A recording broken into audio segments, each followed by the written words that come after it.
Right, we're recording, letting everybody in.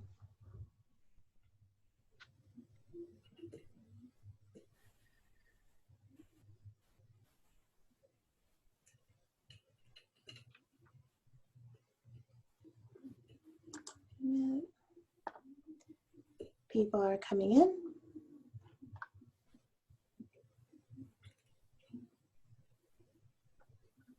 Allison, you're good. Let me start. Yep. Okay. Good morning, everybody. Welcome to a Tuesday and our June Tech Workshop. We're very happy you're here. For those of you who don't know me, I'm Allison Muccio, and I am the Membership Development Manager for the Boca Chamber, and always happy to be part of our events. This one, to me, I'm very, very excited about because we're talking about tech preparation for hurricane season. And yes, we are in hurricane season now, which is hard to believe. 2020 has been an interesting year, and it's time to start thinking about that. So without further ado, I am going to turn it over to Chastity Navarro from the Chamber, who is going to go over our Zoom information. Chas? Good morning, everyone. Thanks again for joining us for our workshop this day. Just a few Zoom tutorials. This presentation is being recorded. So with this meeting, your faces will be on YouTube once we load up this presentation to YouTube. So just wanted to let you know. You can find this presentation on the Boca Chamber's YouTube channel on the Events and Resources playlist. So you can either check it out later, share it with some friends, and for those who wanted to attend and couldn't attend, you can let them know where to find it. They are going to be answering questions later on at the end of the presentation, so you can put all your questions in the chat box. The chat box is located in the toolbar of Zoom, so if you hover over the bottom of your screen, you will see your Zoom toolbar pop up. There's the little thought bubbles that say chat, and you can just put your questions in there, and Jeff will be answering with Barry on any questions that you may have regarding today's presentation. And enjoy, and we'll see you later. So I have the opportunity and privilege of introducing our speaker, Barry Rogers, who is the Vice President and General Manager of Groovy Tech in Boca. His tenure in working with business technology and technology-based companies goes back over 40 years. He has worked with some of the largest privately held companies in this industry, as well as public companies like Xerox and Sharp. Barry's responsibilities with Groovy Tech include both internal company and personnel development, as well as the development and promotion of the business in Boca and the South Florida area. Groovy Tech's mission is connecting people to their personal technology with human charm and technical precision. Barry's insights and experience in understanding and meeting company and individual needs is exemplary. Barry worked with Sharp for over 10 years, promoting their innovative technology and developing privately owned technology dealers in the Rocky Mountain region. He then went on to help develop a Xerox subsidiary from a small, profitable, independent company to over $100 million in operations in several states. Following this experience, Barry was instrumental in opening and expanding 2 additional companies, which were startups in Colorado and now produce over $10 million in revenue annually. Barry is a proud father and grandfather with his children living in Brooklyn, New York, and Nashville. He was born and raised in Denver, Colorado, and graduated from the University of Colorado in Boulder with a business and marketing degree. And without further ado, I give to you Barry Rogers. Good morning, everybody, and thank you for attending this morning. Thanks to Chastity for getting this set up, and Allison. Can you all see me? Maybe not. Yes, we can. You're good. Oh, okay. Good. All right. So I'm here this morning with one of our personal trainers, Jeff Waterhouse, and he's been working in the South Florida area for several years now with Groovy Tech. And what our objective today, we we train to all levels of proficiency in technology. So from the very basics to people that are very tech savvy. So this may seem very simple and basic to you, or it may seem very complicated. But the good news is that we are available to answer any questions this morning in the seminar, or you know, afterwards we can do that as well. So South Florida, and with the beginning of June, it's almost like clockwork, like Christmas coming every year. Hurricane season arrives, and it's something that people who live in the Florida area or anywhere on the Gulf states expect and know and really respect in terms of the importance of it. You know, a gorgeous state like today, you would never know that we're in hurricane season, but Floridians historically, to prepare for hurricane season, they plan on how they're going to board up their homes or their businesses. They plan for the food that they have, their emergency kit, and I know recently the state government had waived any taxes on any of the items that you would buy to put in a hurricane emergency kit. And the one thing that we actually approached the American Red Cross in South Florida and talked about how we felt it was important that they understand the importance of technology and how that can help in an evacuation plan in the event of a natural disaster. So that's what we're going to address this morning. Let me hang on here.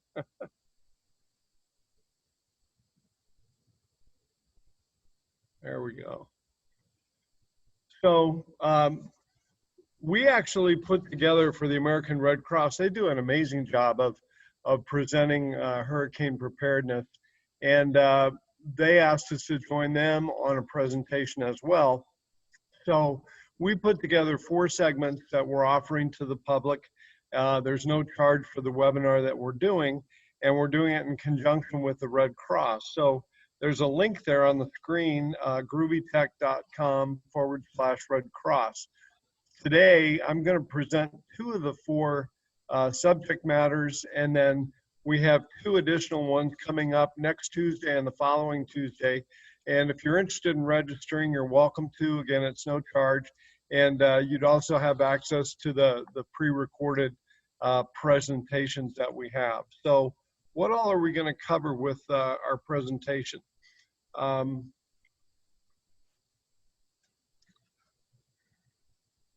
We're going to do this morning an overview of communication and the information tools that are available to you. So that's part of what we'll be covering today.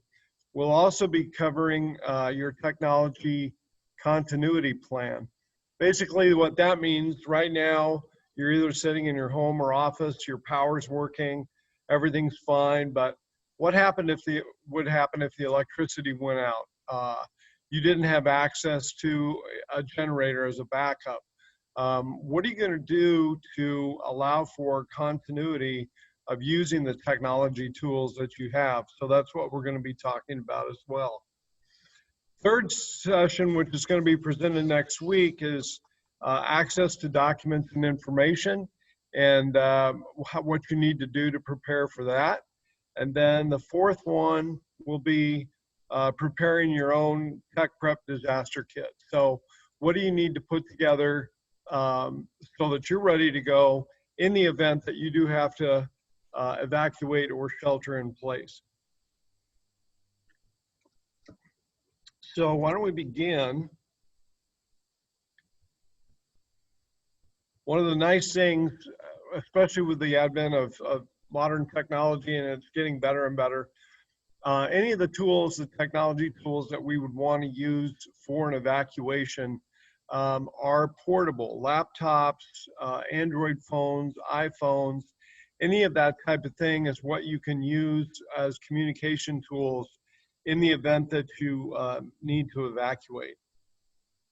And one of the first things that you should think about doing is setting up some kind of a chat room or a chat group in the event that there is an emergency. And Jeff's going to speak to that a little bit in terms of a couple of things that are available.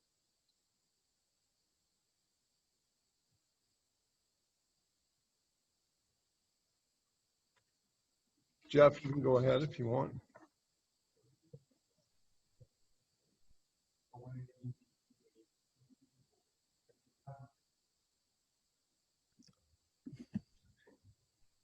If you have a Gmail account, you can actually use that to log in. And this can be used to chat message, you can video chat, and you can make calls as well. It's a good way to stay connected, and it's free with Google.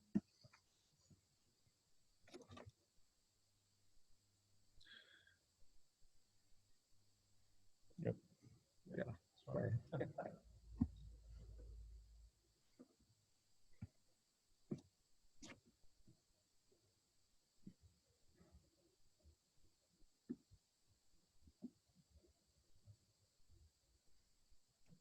Hold on, we have a little technical glitch here.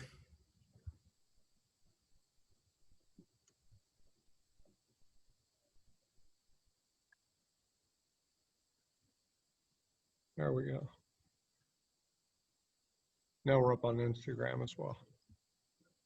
And so for Instagram, the neat thing is you can actually use your Facebook account. You can share directly message posts with your friends. You can set up a chat with friends and family. And the nice thing with Instagram is you can actually find the reports and posts, and you can share them directly with your friends and family to let them know exactly what's going on. A lot of times news corporations and emergency alerts are sent out via social media, and this is a good platform to utilize the alerts coming from both news and emergency services directly.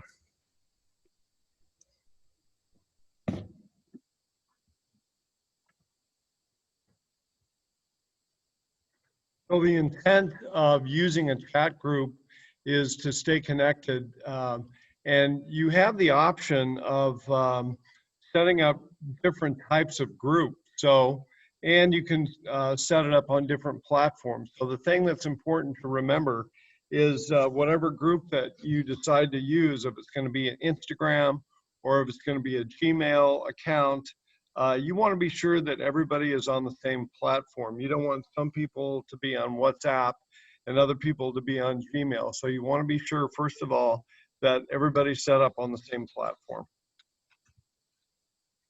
Second thing, when you do start a group, there may be different groups that you want to put together, and one might be, they can be the same people, but one might be just for information and location to be able to communicate with people. The other thing that you might want to consider is having a group for an emergency. So in the event that you do have to evacuate, you'll be ready to go and can communicate with people that way. The real intent of doing this is so it eliminates you having to send a bunch of texts or emails to a bunch of people and trying to remember who you need to include.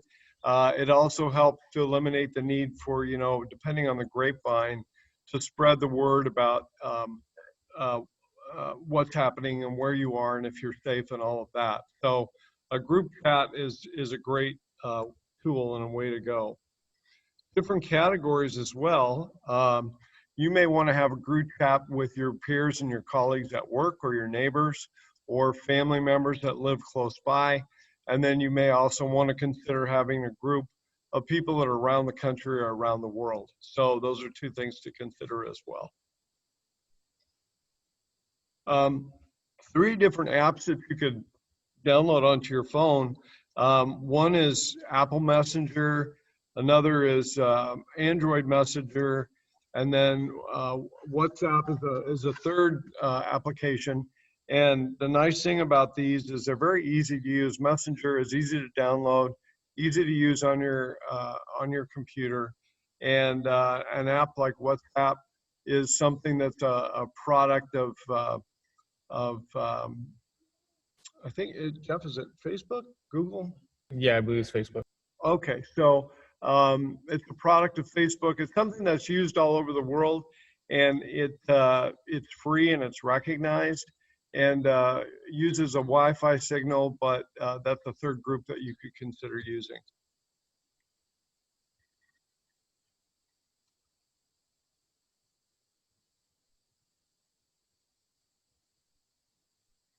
The other question that you think about is what kind of social media should I be connected to? And there's a lot of good things to consider. One is it's with Twitter, and it's called a crisis text line. We all are stressed out, you know, if we do have to evacuate or if there is a tropical storm, and there are some people that really don't deal with it well, and they need to be in contact with somebody immediately. And if they're alone, there's Twitter has something called a crisis text line that's manned 24/7. And if you need help, you can reach out to them and communicate with them, and they're immediately available to help you out. So it's a great tool if you do have anxiety issues that are going to be severe.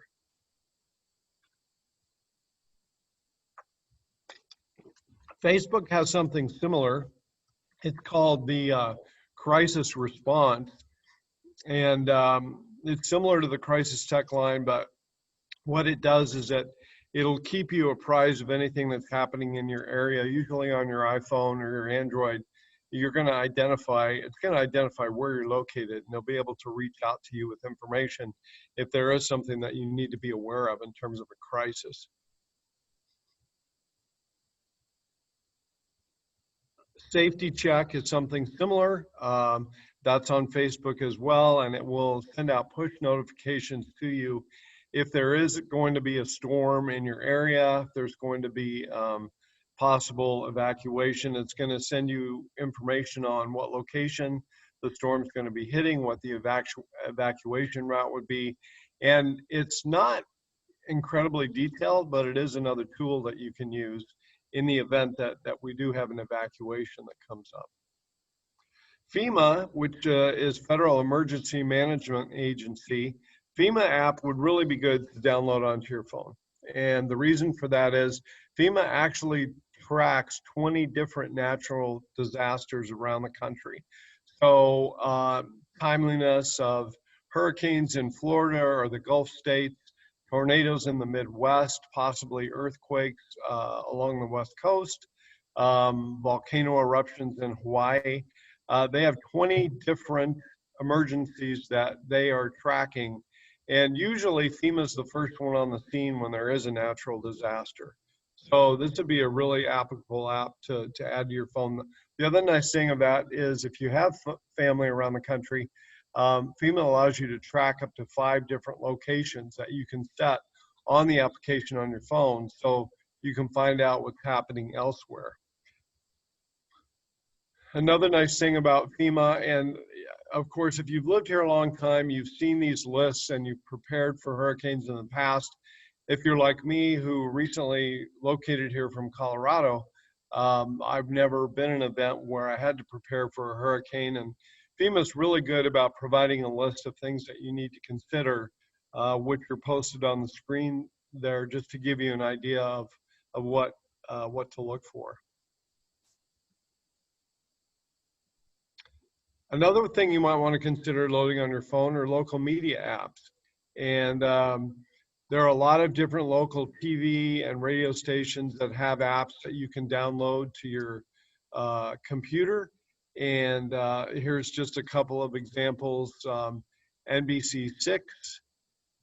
We've also got Local 10 News, a Local 7 News. And the great thing about these is if there is an emergency, you know the news media is going to be very timely, very specific about locations and what's going on.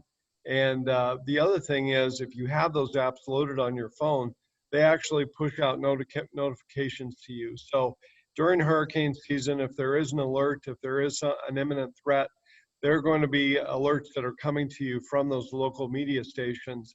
And it's a great way to keep up on what's going on.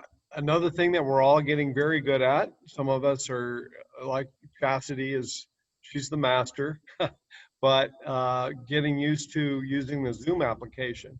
And this is a great way to stay in touch again if you want to set up a group with your friends. It allows for video, it allows for chat.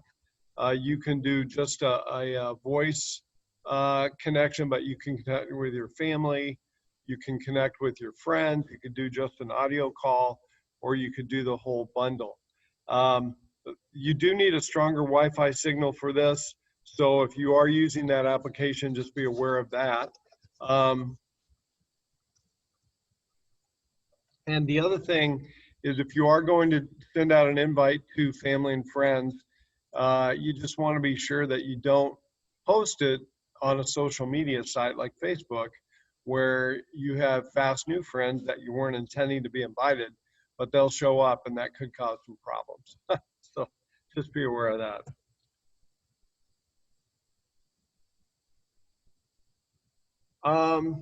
Different kinds of apps that you could add would be related to weather. NOAA, National Oceanic and Atmospheric Administration, they have an app called the Weather Radar app, and it's fairly detailed, and it'll give you a lot of information, it'll give you a lot of charts, but you can definitely track weather and storms when you're using an app like that to see what's happening in your area. Red Cross also has an app, and it's actually called Hurricane. And the nice thing about Hurricane is that it, again, it's going to identify for you specifically where there are problems, where you need to be aware of what's happening weather-wise, and if there are next steps, if there is going to be an evacuation, the Red Cross app, the Hurricane app will talk you through what you're going to need to do to evacuate. There's also Weather Underground. It's another weather application that you could use. So moving on, another thing that you want to consider is a Power Light app. And all of our phones, be it an Android or an iPhone, they do have flashlights built into them, which is great. And the flashlights do a good job, especially if the power's out and there's an emergency. The thing about those flashlights, though, that are built into the phone is that they do drain the battery fairly quickly. The Power Light app is an application that will actually download onto your phone or your tablet, laptop, and what it'll do for you is you can access it without actually logging into your system. So it's easy to be able to do that, and you can load it on an Android device, you can load it on an iPhone, and it'll give you the light that you need, but it doesn't consume as much power on the phone as your flashlight app on the phone would do. Okay, this ends the first part of our series as far as the information and the tools that you want to have on your phone. Does anybody at this point have any questions regarding anything we've covered so far? Can open it up for questions. If not, we can continue on. Just remember, guys, if you have any questions, you can put them in that chat box, which is located in the lower end of your toolbar, the bottom of your screen. It says chat with a thought bubble. You can put any questions in there. All right, we're going to carry on then. The next part we're talking about is preparing continuity for your technology. And again, you've got the equipment, you know how to use it, and so what continuity allows for is doing normal things, predictable things in an abnormal environment. So if I have to evacuate, but I'm going to have to continue working, I've got to figure out a way to have access to all the information that I'm going to be using. And one of the things you want to be sure that you do is that you're able to charge the devices that you have. And power chargers are really important. There's a couple of ways you can do it. One is a direct solar charger. These actually are nice in certain situations. They're a little more cumbersome. They obviously are dependent on getting sunlight to that solar panel. So if you're in an emergency or an evacuation situation and there's a storm, you want to be sure that you're going to be able to get power. These were originally designed for people that might go backpacking, and they may want to put that solar panel on the backpack while they're hiking that day, and then it would be charged up and they'd have the energy at night. Another one to consider, which probably is more practical for this situation, is a power bank charger. The nice thing about these is you can have them with solar panels, or you can have them charged on a traditional electricity line. But the idea behind it for your hurricane preparedness is to have it charged and ready to go, so that if you do have to evacuate, this is already charged and it'll be able to go with you. It'll give you up to, I think, 18 hours of power, and the pricing on the two, the solar panels run for about $120. The battery charged will run you, it weighs less than 18 pounds, and it runs about $47.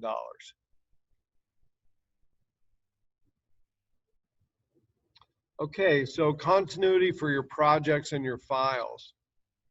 One of the things that this is very important, and something you should consider. You need to figure out a way to back up the files that you have. If you have a Gmail account, Google Suites is really a great way to store all of your information because it's backed up in the cloud. So as you're creating a document, it could be a Word doc or a PowerPoint or a Excel spreadsheet, or some kind of a presentation. If you're creating it in Google Suites, it'll automatically save that for you and back it in the cloud. It also allows for you to download files from other locations, photos, again, Word docs, other files that you might want to save. You can bring those into the Google Suite, and in the event of emergency, and you're in a different location, as long as you have access to your Gmail account, you can access your Google Suite and have access to all the information that you have. We also want to consider external backups, but this statistic is fairly startling. 30% of people who use technology do not have any kind of a backup plan. So of you and your peers or the Boca Chamber, consider 30% of those members don't have any kind of a backup plan for the technology that they have. So it's really imperative, especially before a storm happens, that you have your information backed up.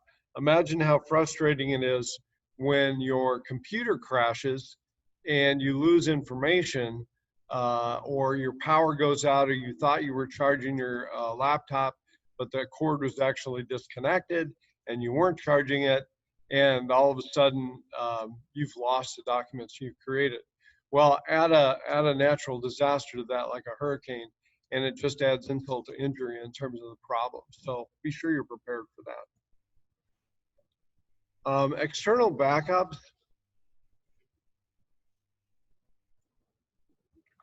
You could do an external hard drive backup.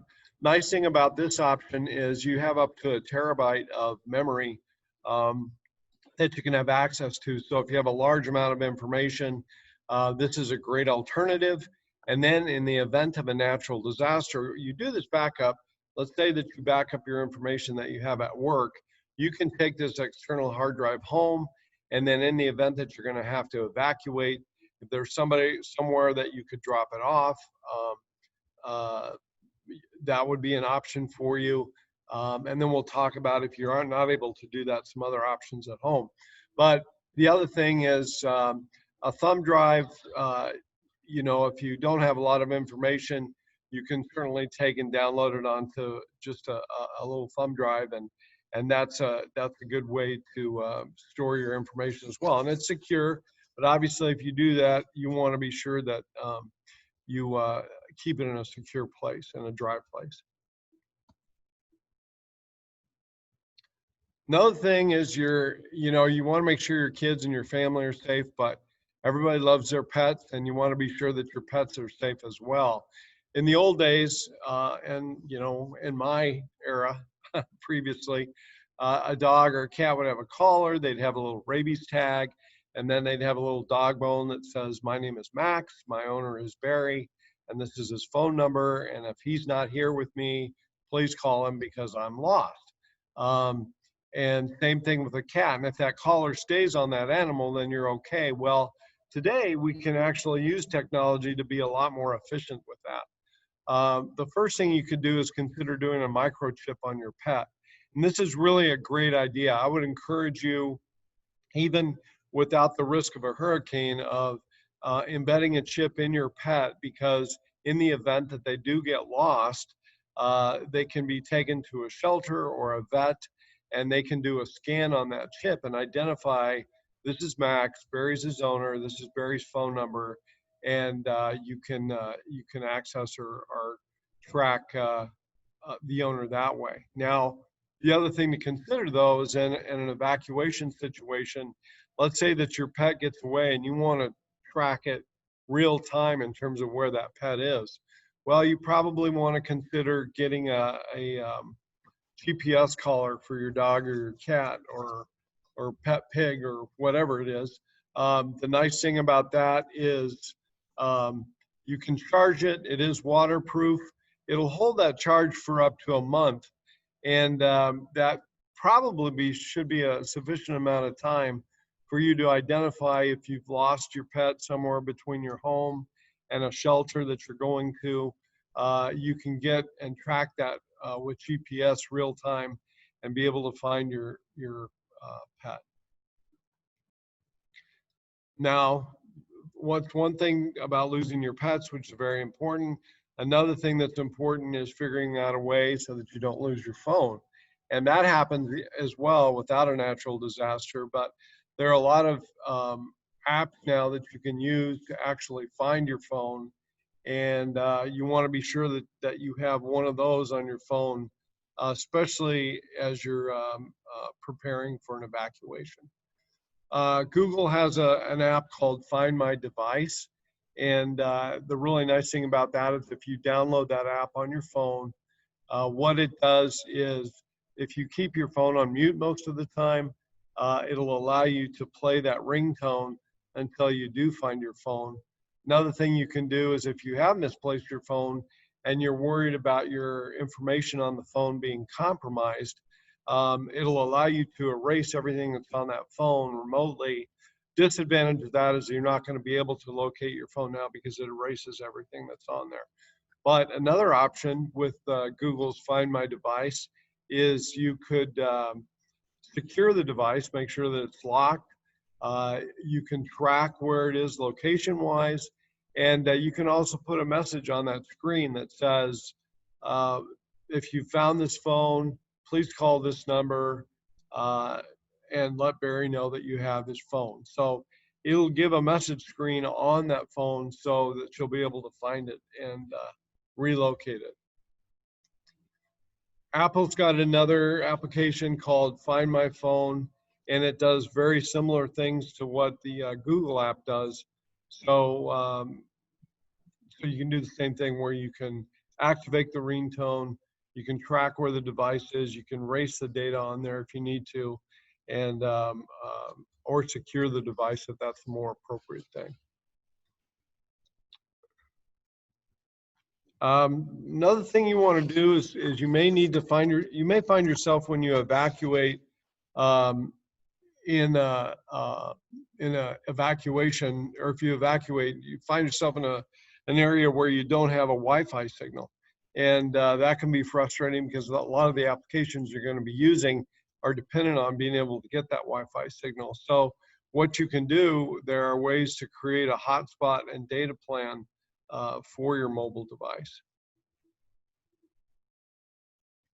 So to create the hotspot on your Apple phone, you go to the home screen and you go to settings, and then you select in settings personal hotspot, and then you activate that. And what it does is it turns the data signals that you're receiving and uses those to create a Wi-Fi signal that you can then log into or you can share that device with other people so they have the same option to be able to do that. On an Android device, it's similar. What you would do is go to the home screen, and then you want to go to settings, and then you want to go to connections. And as you scroll down, you'll see an option for mobile hotspot and a tethering option. And what you want to do is you want to select that mobile hotspot to be able to create a hotspot with your phone.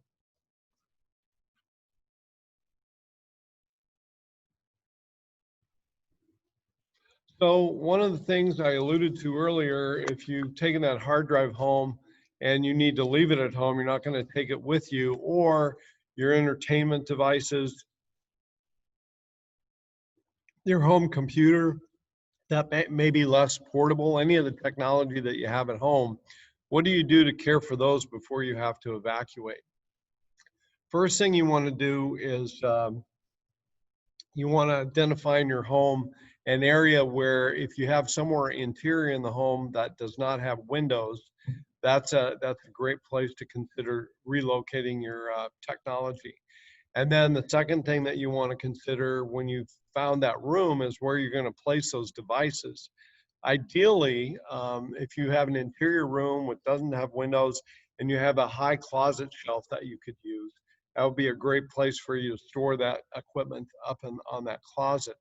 If you don't have a closet with a high shelf, anything that's off the floor, so you could use a table or you could use a bed, but you want to be sure that you don't leave the equipment on the floor where it could be water damaged. The other thing, you know, those big plastic tubs that you can get at Home Depot or a hardware store, that would be great to put your technology in and then close it down with one of those lock lids.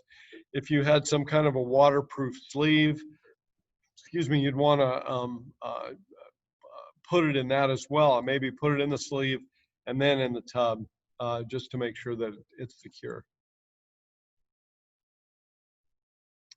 So, things to consider on preparing for your continuity plan, just as a summary. Be sure you have a way to charge your devices. That's going to be important, especially if you don't have access to electricity. Sorry. Be sure that you have backed up your information. Again, when you have to dislocate or you're out of your home and you're in a shelter, but you need to continue working, that continuity of being able to pull the files that you've been working with is very important.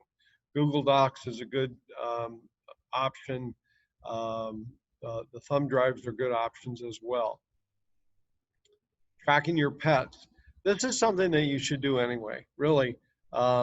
Hurricane season especially, again, everything that you're doing to prepare to protect yourself, the advent of an evacuation and a hurricane just makes things more complicated. And our objective is trying to streamline things so that you're not worrying about stuff before the fact. So getting a tracking device, a microchip in your pet, or a GPS collar are both really, really smart, great ways to do it. Finding your devices, make sure that you have something on the phone or your laptop, because if you have an Apple product like an Apple Watch or the earbuds or your iPhone, all of those devices can be tracked with the Apple application. So you just want to be sure that you can define your devices if they're missing, if you left them behind at a shelter before you went somewhere else.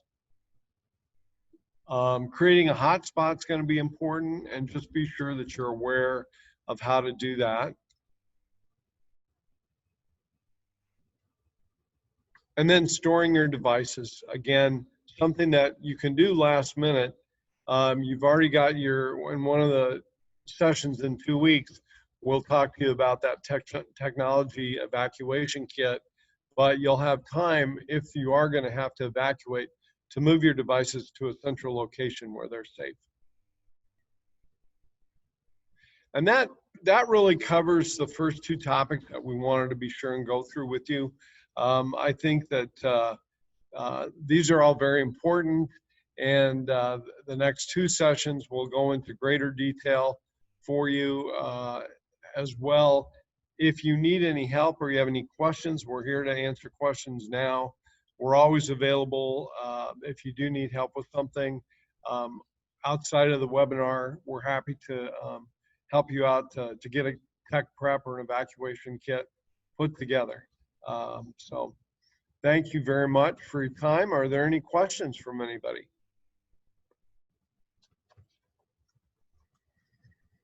We are opening it up for questions. So this is a time where you actually get to voice your question. You can turn on your video and you can turn on your mic. If you have a question, you can raise your hand or just chime in and let us know.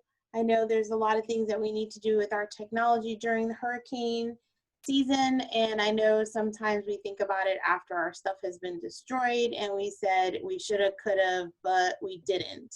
So if anybody has any comments or anything that they can share of what they do during hurricane season, or any questions for Jeff Barry, please feel free to ask.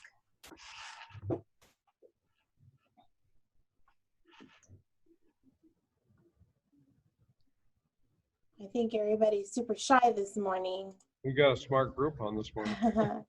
I do have to say that solar panel battery charger, I've not seen that before. I think that is the coolest thing that I saw on here. When I saw you put that up there, I was like, what? I have tons of those regular heavy battery chargers that you have like in your car, in your bag, but you have to make sure that they're charged. And if you have no power, you can't recharge them. So that solar power thing is pretty cool. So where do they have that on Amazon, or do I need to go get those in a specific place? Jeff, where do you think those will be available? Amazon. You can read the reviews and find what would be the best one. But Amazon's a good place to start. There's a lot of different options there. You know, I see the question about a computer charger when there's no power. That's actually the perfect reason to have a solar charger or a solar battery bank, because you can get the power from the sun instead of not having power in your home. Another option too would be to use your car battery. So you can go ahead and use the outlets, whether you have a DC outlet or just a regular cigarette lighter plug. You can use that to charge your batteries and keep your computer running as well. What is your recommendation on the best brand for that solar charger?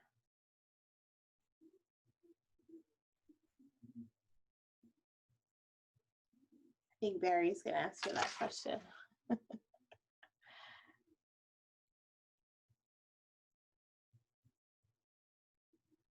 He's on mute.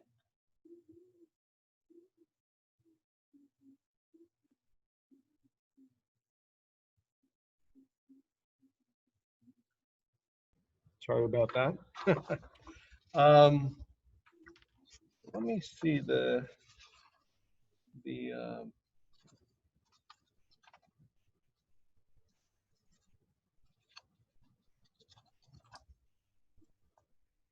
And while Barry's looking for that one, I also saw the GPS for your pet. So I've heard about that before. I've not personally seen it. I have 5 pets. So how does that GPS work? It's just like a collar and an app. And do you know how much those run for? Jeff, I'd defer that to you. I do not know how much the collars are. I will take a second and look and see if we can get an average price. But, you know, and that was something I learned doing this as well about the GPS collars. I think it's a great idea, especially if you have to go somewhere. You can put them on just in case you're going to be moving from location to location. It's a good option to have. Yeah, I thought that was pretty cool. Hopefully, God, I hope I never lose any of my pets, but if I do, I'd like to find them. Does anybody have any other questions? How to sign up for? So Okay. you asked about the rechargeable and the solar batteries. The one is called Anker, A-N-K-E-R, and that's the one that are the solar panels for $120. And then the smaller one is called a Hilukey, H-I-L-U-C-K-E-Y battery bank, and those run about $47. Okay. And then somebody wants to know how to sign up for the next 2 sessions. Oh, Jeff, thanks. If you guys want to find out how to sign up for the other 2 sessions, Jeff just put the Groovy Tech webinar series link for you to check out in the chat box. So you want to look at that, and you can copy and paste directly from the Zoom chat box into your web browser. Yeah, I believe the address is https://groovytech, groovytek.com/Red Cross. Yes, Megan, the presentation is being recorded, so we will have it available later on today on the Boca Chambers YouTube channel under the Events and Resources playlist. So if anybody wants to see it. And then I'm also going to send a follow-up email to everyone who attended with the link directly to the presentation. Anybody have any other questions? Thanks, you guys, for getting up early this morning and attending. It's great. Thank you. Allison, I'm going to turn it over to you. Okay. Thank you. So I was taking notes. While you were on the presentation, I downloaded FEMA. What a great idea. Thank you so much for that. The GPS dog collar and the solar charger. It's funny that Chastity brought that up because I was thinking the same exact thing, that just really good to have. And I don't have a pet pig yet. You did mention that, but it's something on my bucket list. So, but I just want to thank you and thank Jeff for being here today. We're so happy to have you in Boca. We're very lucky with what you do with helping people.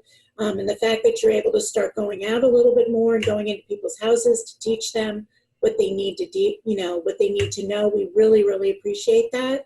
And just, be sure to look at the things that are coming up. I know today at 3 o'clock we have economic development, and it's our supervisor of elections, Wendy Santori-Link. That should be interesting.